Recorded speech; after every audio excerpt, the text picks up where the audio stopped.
Salam kerahiman. Hari ini kita mulai lagi.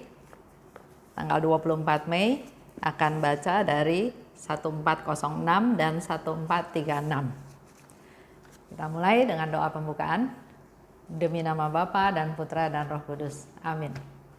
Oh Allah yang Maha Rahim, kebaikan yang tak terbatas, hari ini seluruh umat manusia berseru dari jurang kepapaannya kepada kerahiman-Mu, kepada belas kasih-Mu. Oh Allah, mereka berseru dengan suara kepapaan yang memilukan. Ya Allah yang murah hati, janganlah menolak doa kaum buangan di bumi ini. Oh Tuhan, oh kebaikan yang melampaui pengertian kami, Engkau sungguh-sungguh mengenal kepapaan kami, dan Engkau mengetahui bahwa dengan kekuatan kami sendiri, kami tidak mampu menghadap Engkau.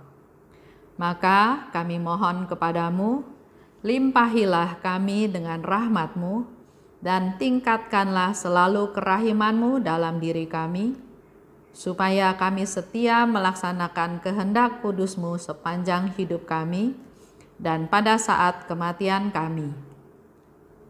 Biarlah kerahiman-Mu yang maha kuasa melindungi kami dari serangan musuh-musuh keselamatan kami, sehingga kami sebagai anak-anak-Mu dengan penuh pengharapan menantikan kedatangan-Mu yang terakhir, hari yang hanya Engkau yang tahu. Kami berharap akan menikmati segala sesuatu yang dijanjikan Yesus kepada kami, meskipun kami ini penuh dengan kejahatan. Sebab Yesuslah harapan kami. Lewat hatinya yang maha rahim, ibarat lewat gerbang yang terbuka lebar, kami masuk ke dalam surga. Demi nama Bapa dan Putra dan Roh Kudus. Amin. Kita baca dulu ya, 1406. Hari ini Tuhan menyatakan dalam batinku bahwa Ia tidak pernah akan meninggalkan aku. Ia membiarkan aku mengenal keagungan dan kekudusannya, juga kasih dan kerahimannya terhadap aku. Dengan jelas, Ia memperlihatkan kepadaku kejahatanku sendiri. Tetapi kepapaanku yang besar ini tidak melenyapkan harapanku. Sebaliknya, semakin baik aku mengetahui kepapaanku, semakin kuatlah harapanku akan kerahiman Allah. Kini aku paham bagaimana semua itu bergantung pada Tuhan.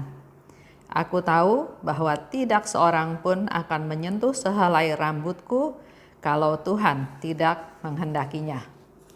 1436. Tuhan, memang Engkau sering memperlihatkan kepadaku gelegar amarah-Mu. Tetapi berhadapan dengan jiwa-jiwa yang rendah hati, murka-Mu lenyap seketika.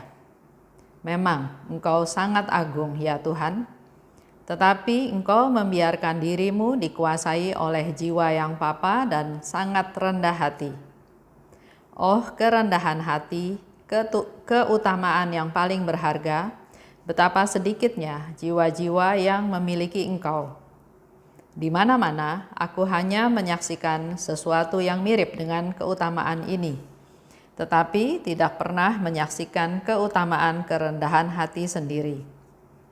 Tuhan, surutkanlah aku ke dalam kehampaan, sehingga aku dapat menemukan rahmat di dalam pandangan para kudus-Mu.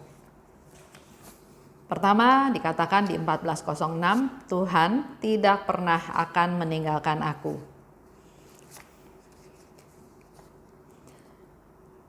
Iman ini, kepercayaan ini harus ditumbuhkan dalam diri masing-masing. Dikatakan oleh Faustina, hari ini Tuhan menyatakan dalam batinku bahwa Ia tidak pernah akan meninggalkan aku. Walaupun di bawahnya dikatakan, Ia memperlihatkan kepadaku kejahatanku sendiri. Di sini kalau kita dengar jahat, sepertinya jahat ya.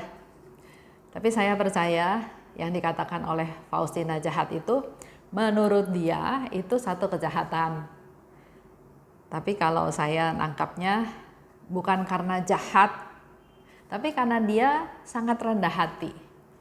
Dia sangat rendah hati, maka segala perbuatan sekecil apapun yang menyedihkan Yesus, dia menganggap ini suatu kejahatan. Sedangkan kalau kita, bahasanya dia tidak baik, dia jahat. Jahat tuh sepertinya kesalahannya sudah besar.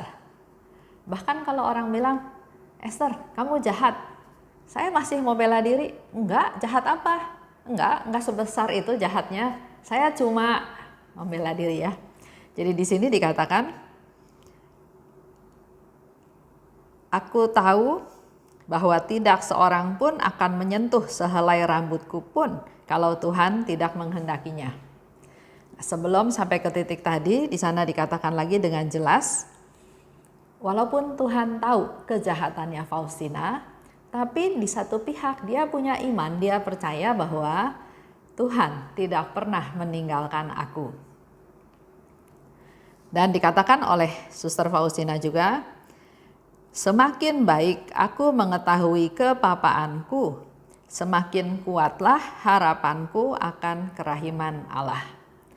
Semakin tahu kepapaan, tahu, menyadari, menerima ketidakberdayaan, kelemahan, kekurangan, kesalahan, semakin kita sadar, maka semakin kuat kita punya harapan bahwa Allah yang Maha Rahim akan mengatasi, menanggulangi, akan membereskan semua hal tersebut. Ingat juga ya, Yesus pernah bilang, semakin dia berdosa, semakin orang itu berhak atas kerahimanku. Semakin dia berdosa, artinya dia harus menyadari dulu bahwa dia memang berdosa. Ada banyak orang yang dosa, tapi dia nggak merasa berdosa. Contoh ya, ada seorang bapak, punya istri, punya anak. Si bapak ini suka selingkuh. Jadi suatu hari saya bilang, Pak, apa yang Bapak lakukan itu salah. Oh enggak, ini biasa. Di dunia itu biasa. Kebanyakan laki-laki itu selingkuh. Jadi wajar aja. Nah, orang yang seperti ini susah disadarkan bahwa dia berdosa kalau dia punya mindset bahwa wajar, biasa. Suatu kali saya bilang sama dia gini, Pak, Bapak punya anak kan? Kalau anaknya Bapak sudah menikah dan kemudian suaminya menceraikan, dan waktu ditanya sama bapak, kenapa kamu menceraikan anak saya? Si menantu itu bisa bilang, ya kamu sebagai ayah kasih contoh yang jelek, ya saya ikutan aja sebagai menantu. Dia bilang, loh kalau tahu itu salah, ya jangan ikutan. Itu pembelaannya. Jadi dia tetap nggak merasa bahwa apa yang dilakukan itu salah. Kemudian saya tanya lagi, seandainya anak bapak yang perempuan ini bunuh diri gara-gara suaminya selingkuh, gara-gara dia diceraikan. Oh, bodohnya dia, kenapa bunuh diri? Oke lah, sekarang kalau ternyata anak perempuan itu tidak bunuh diri, tidak membunuh, tapi dia jadi gila. Dia jadi gila, dia stres berat karena suaminya selingkuh, karena dia ditinggalin sama suaminya, terus dia jadi gila. Dan dia lari-lari, telanjang-telanjang ke jalanan. Apa yang akan Bapak pikirkan kalau misalnya anak Bapak seperti itu?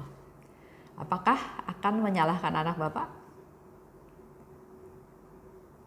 Dia menjadi gila karena dia stres, dia nggak bisa menguasai keadaan, begitu menderita, begitu tersiksa sampai dia stres, dia depresi dan dia gila. Nah, pada waktu diberi pengertian seperti itu, dia mulai diam. Si bapak ini mulai diam, dia mulai berpikir bahwa ya, mungkin saya salah. Karena anak saya gila disebabkan oleh si menantu meninggalkan istrinya, tapi si menantu melakukan itu karena dia melihat si ayah mertuanya melakukan perselingkuhan dan terjadi seperti itu. Dikasih pengertian, dikasih contoh, akhirnya dia sadar bahwa iya, Saya sebagai orang tua harus memberi contoh yang baik. Saya tidak boleh menyebabkan anak saya menderita. Saya tahu saya salah. Ya, jadi orang berdosa di sini dikatakan semakin berdosa, Yesus bilang dia semakin berhak menerima, semakin berhak atas kerahimanku. Tapi orang itu harus sadar bahwa dia berdosa. Oke, saya lanjut ceritanya. Dan di sana dikatakan juga, aku tahu bahwa tidak seorang pun akan menyentuh sehelai rambutku pun kalau Tuhan tidak menghendakinya. Jadi kembali lagi kita harus punya iman, kita percaya Tuhan pelihara saya, Tuhan lindungi saya, Tuhan sayang sama saya, Tuhan mengasihi saya. Oke, saya cerita satu hal. Saya kerja, suatu hari saya diminta untuk kasih seminar di Indonesia bagian timur. Karena saya kerja ya otomatis saya izin ke perusahaan bahwa saya mengambil hak cuti saya untuk saya pergi memberi seminar. Setelah saya sampai di sana, pada waktu saya memberikan seminar, ternyata saya ditelepon. Katanya permohonan cuti tidak disetujui, jadi harus balik ke Jakarta. Saya bilang nggak bisa. Saya memberikan seminar kurang lebih ke 1.000 orang dan nggak mungkin saya terbang, saya pulang, itu nggak mungkin. Ya terserah ibu, resikonya ada di tangan ibu. Saya pikir ya, resiko paling jelek, saya dipecat, paling jelek. Ya. Tapi di situ saya lanjutkan seminar, saya nggak merasa sedih, nggak merasa kecewa, nggak merasa menyesal. Tapi saya bilang sama Tuhan, Tuhan, kalau Engkau izinkan ini terjadi, terjadilah. Jadi di situ nggak ada penyesalan, nggak ada ketakutan, nggak ada kekhawatiran. Dan memang setelah saya pulang, masuk kantor, dalam tanda kutip ya, nggak langsung besoknya, tapi ternyata dalam waktu dekat saya diproses. Dianggap sudah perlu pensiun, karena waktu itu sudah mendekati umur 55-56, karena dianggap saya salah, ya ada banyak hal yang dicari-cari. Sampai saya bilang, kenapa sih? Saya masih semangat, saya masih energi, masa saya dipensiun hanya gara-gara urusan itu? Tapi di situ sepertinya Tuhan mengizinkan saya mengalami hal itu untuk rendah hati, untuk tidak bela diri. Bahkan saya cuma bilang, apa sih salah saya? Saya curi uang. Dia bilang, oh enggak Bu, kalau curi uang pasti Ibu sudah dilapor ke polisi. Oke, kalau gitu karena apa? Ya karena sudah mau masuk masa pensiun. Padahal di dalam perusahaan itu banyak yang lebih tua dari saya. Tapi di situ saya doa dan sepertinya satu kata-kata itu. Kalau Tuhan nggak izinkan itu terjadi, nggak bakal terjadi. Tapi kalau Tuhan izinkan itu terjadi, ya pasti terjadi. Bisa pakai cara apa saja. Di situ saya belajar rendah hati. Di situ saya diproses. Tapi saya percaya, karena Tuhan punya tujuan yang lebih besar untuk saya. Saya harus mengalami hal tersebut, dan saya tahu Tuhan pasti punya rencana yang besar. Itu aja, karena saya ingat lagi apa yang Tuhan Yesus katakan, karena rahmat-rahmat Tuhan itu hanya mengalir kepada orang yang rendah hati. Dan melalui proses tersebut, saya masuk ke dalam proses kerendahan hati. Udah lulus? Belum, masih jatuh bangun. Tapi saya percaya yang Tuhan mau langkah pertama, menerima, dan selanjutnya Tuhan yang berkarya. Terima kasih. Kita tutup dengan doa ya.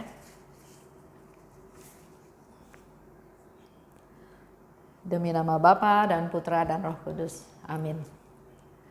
Terima kasih Bapak atas pencerahan pada hari ini. Engkau menghendaki kami menjadi manusia-manusia yang rendah hati. Prosesnya, caranya, terserah Engkau. Tapi biarlah Engkau urapi kami Tuhan satu persatu, sehingga kami bisa belajar daripadamu yang rendah hati dan lemah lembut. Engkau sendiri katakan, belajarlah padaku. Oleh sebab itu, inilah kami Tuhan, anak-anak-Mu yang berdevosi kepada kerahiman ilahi untuk supaya bisa punya kerendahan hati seperti yang Engkau kehendaki. Terima kasih Bapa, dalam nama Yesus kami berdoa dan bersyukur. Amin. Demi nama Bapa dan Putra dan Roh Kudus. Amin. Salam kerahiman.